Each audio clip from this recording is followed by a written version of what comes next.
Hello, pet parents of Regina or wherever you might be joining us from.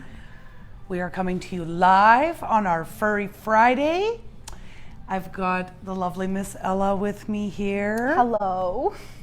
And of course, we've got Rue and the monster, and they're hanging around there waiting for their debuts on the camera, as they often are. Mm-hmm. Yes. I'm wondering who's enjoying this one warm day with no wind. When does that ever happen in Saskatchewan? You guys, we're also testing out some new technology here. We now have microphones so that we can be, well, so you guys can hear us, so that we, if we're running around and doing different things, you can hear us. So hopefully, who do we have here? Cynthia just jumped on.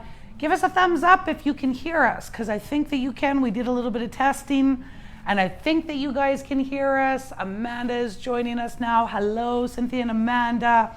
We've got a couple more people jumping on. First thing I wanted to talk about was, did you see our post today about the Forever Dog book? We've got a pre-order on right now. The best thing about this, you guys, the book normally retails for $24.99. I should back up. This book is amazing, written by the world-renowned Dr. Karen Becker and Rodney Habib, two leaders in the pet space with regards to how we can extend the lives of our pets and we can keep them as healthy as possible, increasing their longevity and doing it naturally with things that we have, or trying to find things that we can avoid doing that we typically do today. It's an amazing book. I can't wait for it to come out. It's coming out in October, but we've got a pre-order on right now, normally retailing for $24.99. But when you pre-order, you get $5 worth of in-store credit with House of Paws. So essentially you're getting that book for $19.99. Don't tell anybody that. But you can spend that $5 on whatever you want. So that pre-order is on until the end of the month, August 31st. That was the first thing. Mm-hmm. Second thing, where are we headed to on Sunday? We're headed to Saskatoon on Sunday. So Saskatoon peeps, if you're wanting something from House of Paws, we will be there. So we can deliver all your items to Saskatoon on Sunday. So if you want to place an order online, it is free delivery this Sunday only. So place your order by 2 p.m. tomorrow, and then we'll show up on Sunday and you can have some little treats and goodies for your floofs. And this, for folks who typically order, if you order from Open Farm, for example, normally, and you order directly from Open Farm will ship all of their dry stuff to customers wherever, but they do not ship frozen. We will bring you frozen stuff. So if you guys want any of the frozen, it doesn't matter what you want in the store, but specifically for those folks who are feeding Open Farm in Saskatoon but have nowhere to get their frozen goods, whether it's the goat's milk or the kefirs or the gently cooked, anything you guys are looking for, we are coming to Saskatoon. So like Ella said, 2 p.m. by tomorrow, you got to place your order, and then we will have that out to you at Saskatoon, and we'll let you know where we're going to meet you, and no shipping charges for you guys. So we are talking about today. Last week we talked about treats that we want to avoid and what to look for in a good treat. This week we wanted to talk about how do you pick a premium food. Specifically if we're looking at dry foods.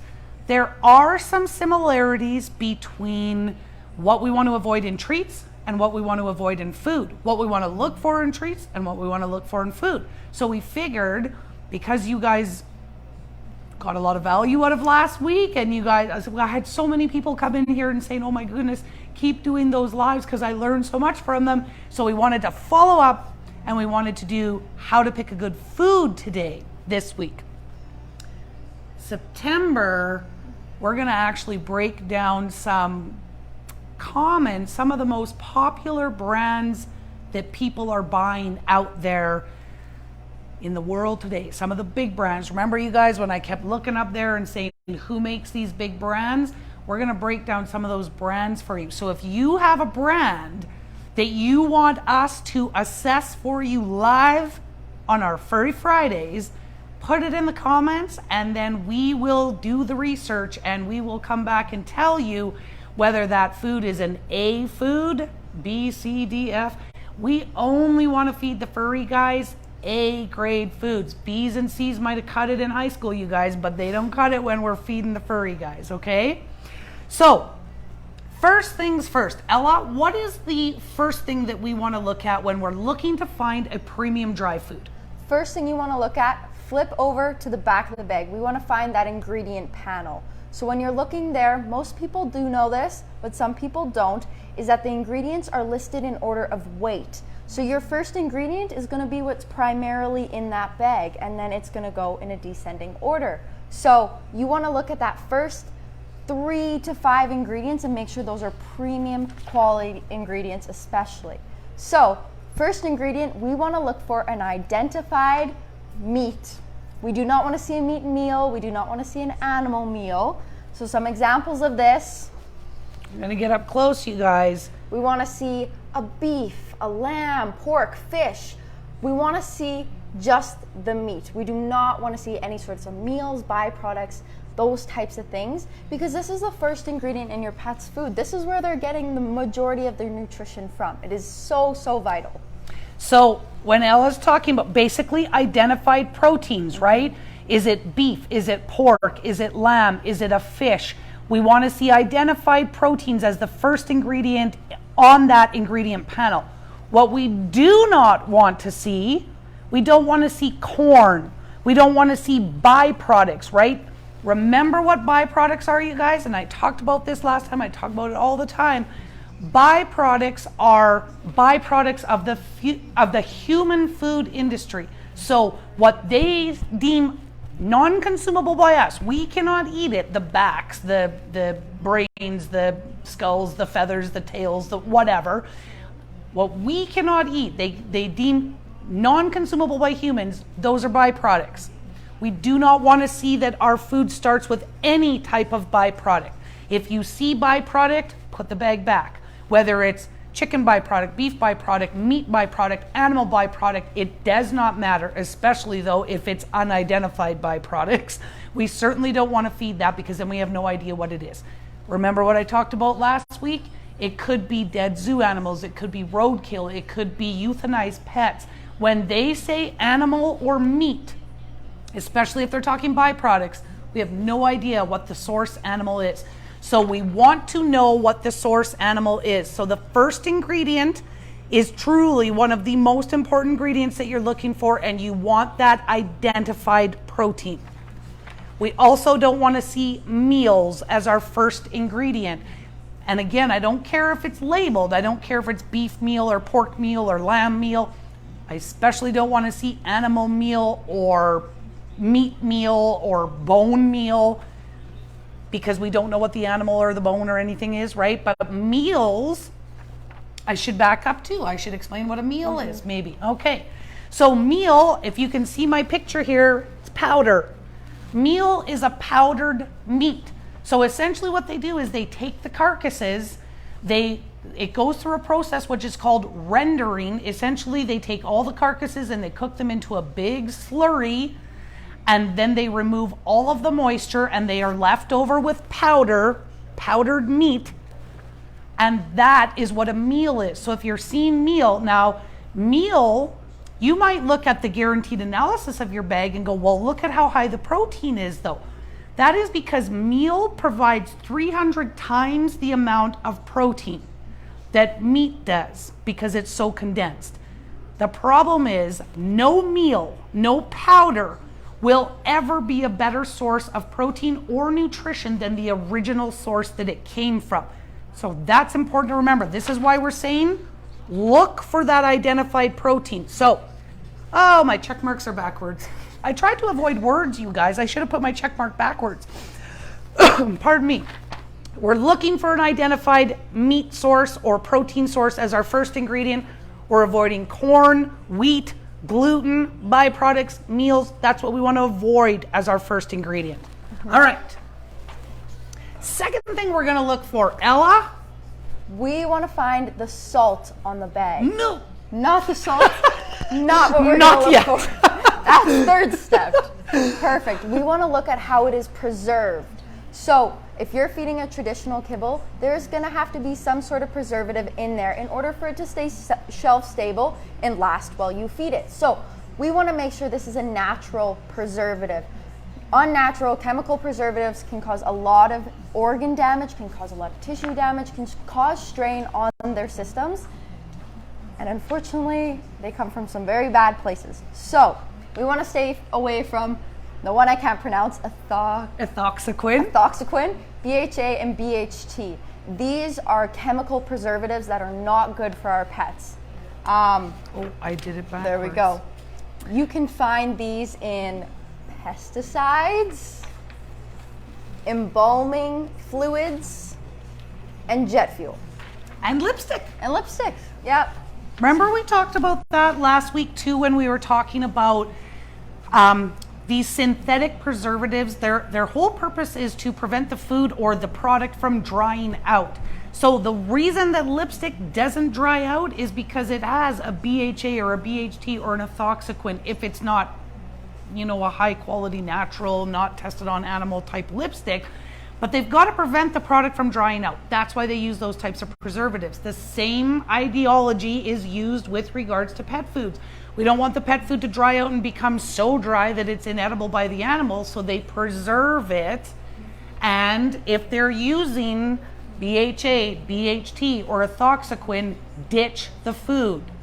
We want to look for natural preservatives like Ella said, and those would be mixed tocopherols, vitamin E, vitamin C, rosemary extract. I have a yapping hound. So we want to make sure that the food is preserved naturally. Perfect. Okay, third thing that we are going to look for, are you going to step? You want me to step? I could go. Hi there. Third thing that we are going to look for, or what we want to avoid in a bag, again, just like the treats. Remember when I talked about the colors that are added, the dyes that are added to a pet food, whether that was red dye number 5 or blue dye number 40 or yellow dye number 12. I don't care what the numbers are, you guys. As soon as you see a color and a dye, red dye, blue dye, yellow dye, ditch that food. They, the furry guys, do not care what color their food is. Those colors are being added to the food to appease our senses so that we look at it and go, oh, that looks like little vegetables in that food, or it looks like beef, or it looks like chicken. That's what those colors are for. The pets don't care what color their foods are. It could be purple. It could be brown. It doesn't matter, gray. They don't care what color their foods are. That is simply done for our benefit so that we know, or we think, that there is healthy, good stuff in there. But at the end of the day, any color that is being added is paint. It is literal paint that they are adding to our pets' food. So we're going to avoid that. Natural, good, premium pet food, you will never see colors. Never see colors. So I don't even have to say, only look for this color. If you ever see colors being added, ditch the food. Okay. The last one that Ella was trying to jump to really quick. So excited for this one. You want to look and find the salt on the bag. So salt in pet food can only make up 1% of the entire bag. So anything, of course, underneath that is going to be less than 1%. So we see lots of bags advertising that they use blueberries and they use raspberries and they use all these fresh fruits and veggies in their food, but then you flip it over and it's less than 1% of the food. So we want to see those fruits and veggies and those nutritious ingredients before the salt, meaning that they actually make up a significant factor of the food. Yes. Remember what Ella said, that the ingredients on the back of the bag, they are listed in order of size from biggest to smallest, essentially. And Ella talked about the weight, and that's exactly what it is. So traditional pet food, not prescription, because there's a little bit of a rule change when it comes to prescription and the salt, and I'll talk about that. But ingredients are listed in order of size from biggest to smallest on that panel. When we see salt, we know that in a non-prescription traditional pet food, salt can only make up 1% of the bag. So we want to see our fruits and veggies listed on that ingredient panel before the salt, okay? So salt has got to come after. That tells us that there is actually some fruits and veggies in there that our animals will benefit from. If we see fruits and veggies listed after the salt, you'd be lucky if there was one blueberry in that entire bag of pet food, or one little chunk of carrot, or one cranberry. If you flip over that bag and you see that your fruits and vegetables are listed after the salt, they're barely in there, right? You're buying a 40-pound bag of food and you're lucky if there's a blueberry in there. So that's an important thing. Where salt changes in a prescription food is if it's a prescription food that is formulated to address organ issues within the animal. It's a kidney food, it's a liver food, it's a bladder food, whatever. If the food is designed to try to address organ issues, they will increase the salt. They're thirsty, they drink more, they flush their organs, and then everybody goes, oh, it's the prescription food. It's not. It's the salt, and there's Rue, and we could have achieved the same result by getting them to lick a salt lick, right? Because we just made them thirsty, we made them drink. There's better ways that we can look after their organs. So, you guys, just remember, when you're looking for a premium pet food, the first ingredient we want to see as an identified protein source. The second one is, how is it preserved? We want to make sure it's naturally preserved. The third thing you're looking for is you want to make sure there is no colors or dyes added to that food. And the last thing is the salt divider. That's what it's called, the salt divider. And we want to make sure that fruits and veggies are listed before the salt, not after. Okay, you guys? So if you ever have questions about what to look for in a food or how to find a good food, then pop by, shoot us a message, let us know, give us a call.